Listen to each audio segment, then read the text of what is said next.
اهلا بيكم يا حلوين، يا رب تكونوا بالف خير. النهارده بقى هنعمل الكفته اللي متهيالي مفيش حد مش بيحبها.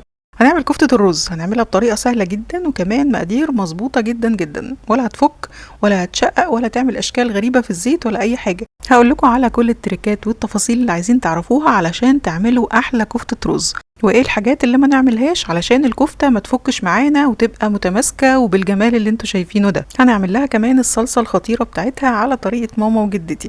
يلا بينا نشوف الطريقة والمقادير مع بعض، بس ما تنسوش تعملوا لايك كتير وشير واشتراك في القناة اللي لسه جداد على القناة. يلا على طول نبتدي.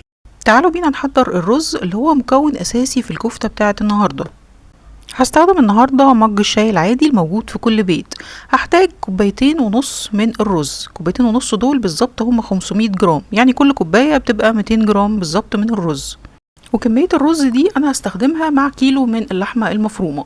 ومقدار الكفتة كده بيبقى مظبوط جدا، ممكن كمان تزودوا لو حابين كمية الرز تبقى 3 كوبايات يعني 600 جرام بدل كوبايتين ونص، لكن الافضل ما تزودوش عن كده. انا بصراحة دايما المقدار ده مظبوط، بعمل على كيلو اللحمة المفرومة نص كيلو من الرز. باخد بقى مقدار الرز ده وبغسله غسلة كويسة جدا، وبنقع الرز حوالي من 10 دقايق لربع ساعة بالكتير جدا، مش اكتر من كده. بصفي الرز كويس قوي من المية، وباخده كمان احطه او افرده كده على فوطة علشان ينشف تماما من المية. بعد كده باخده في مطحنة التوابل وبطحنه علشان يكون ناعم خالص زي ما انتوا شايفين كده. كده جهزنا الرز، تعالوا بقى نجهز بقية المكونات. هحتاج لحبتين متوسطين من البصل بالحجم اللي انتوا شايفينه ده. هنستخدم كمان 6 فصوص متوسطين من التوم بالحجم اللي قدامكم ده. قطعت بقى البصل وكمان ضفت معاه التوم في الكبة علشان نفرمهم، وهضيف معاهم كمان الخضرة اللي انا استخدمتها، بستخدم شبت وبقدونس وكزبرة. استخدمت كوباية مليانة على الآخر ومكبوسة كويس قوي من الخضرة، أو ما يعادل كوباية ونص مش مكبوسين قوي، ولازم الخضرة تكون جافة تماما من أي مية. وكنت مستخدمة الأوراق والعيدان. أخدت بقى كل الخضار وفرمته فرمة كويسة جدا في الكبة لغاية ما بقى ناعم خالص بالشكل ده. نيجي بقى للحمة، هنستخدم كيلو زي ما قلنا، ويفضل ان اللحمة المفرومة تكون لحمة حمراء او نسبة الدهون فيها تكون قليلة جدا قد ما تقدروا، لان اللحمة كل ما هيزيد فيها كمية الدهون او كل ما هيبقى فيها دهون ده هيخلي الكفتة تفك وتعمل اشكال غريبة كده واحنا بنقليها في الزيت. علشان كده امهاتنا وجداتنا زمان كانوا بيعملوا دايما الكفتة دي باللحمة الجملي، لان نسبة الدهون فيها بتبقى قليلة جدا جدا. ويفضل ان اللحمة تكون مفرومة وشين او مفرومة ناعم. ضفت بقى على اللحمة الرز اللي احنا طحناه وكمان الخضرة اللي فرمناها مع البصل والثوم، وكمان هنضيف دلوقتي بقى التوابل. معلقتين صغيرين مليانين من الملح لكل كيلو من اللحمة، معلقة صغيرة مش مليانة قوي من الفلفل الاسود، معلقة صغيرة مليانة من الكزبرة، نص معلقة صغيرة بس من الكمون، وكمان معلقة صغيرة مليانة من السبع بهارات.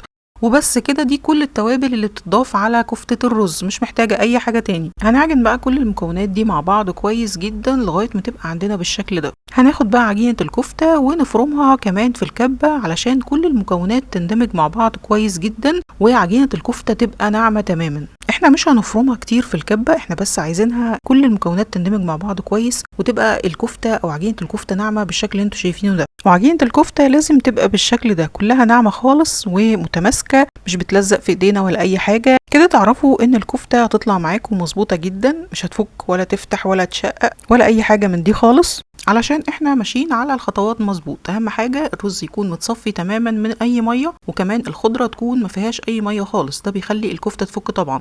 وكمان نستخدم لحمة حمراء ونضرب المكونات كلها في الكبة ضربة سريعة كده علشان تبقى عجينة الكفتة كلها مندمجة مع بعض وتبقى بالشكل اللي انتوا شايفينه ده، ناعمة ومش بتشقق ولا اي حاجة.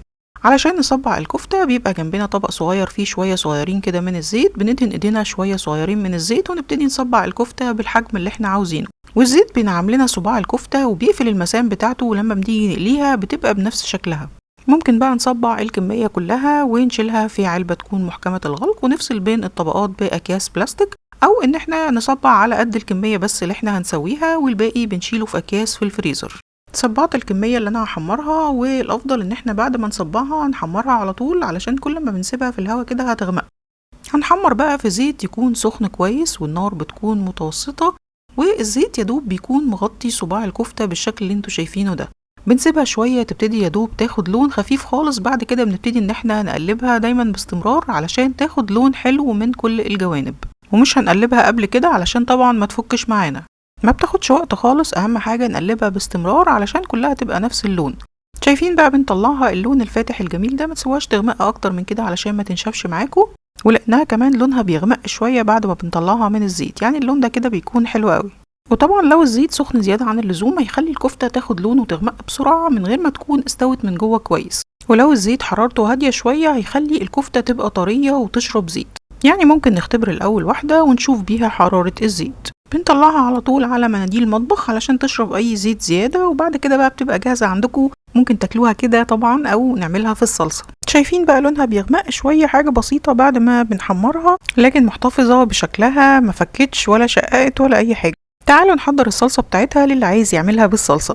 في حله سخنه على النار ضفت حوالي معلقه كبيره من الزبده او السمنه، ومعاها حوالي معلقتين او 3 كبار من الزيت. ضفت عليهم حوالي 3 فصوص متوسطين من الثوم المفروم. شوحت الثوم يدوب بس اخد لون اصفر فاتح. نزلت عليه بعد كده بحوالي 3 كوبايات من عصير الطماطم.